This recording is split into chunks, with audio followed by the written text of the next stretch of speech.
निडाल प्यासे अकेले उदास बैठ गए, हुसैन लाशाए अकबर के पास बैठ गए।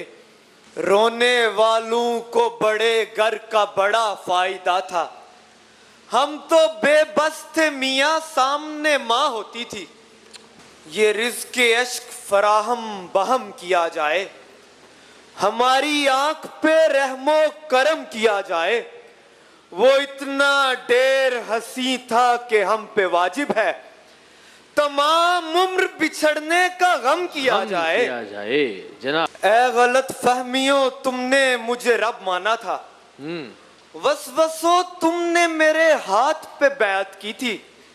बचपना खत्म ना हो पाया मेरा जिंदगी भर, एक बड़ी उम्र की औरत से मोहब्बत की थी। मोहब्बत की ये मोहब्बत है बचपना अपना, हम बिछड़ने के दिन बड़े होंगे। सब बने होंगे अपने बनने पर, तेरे बनने पे हम बने होंगे।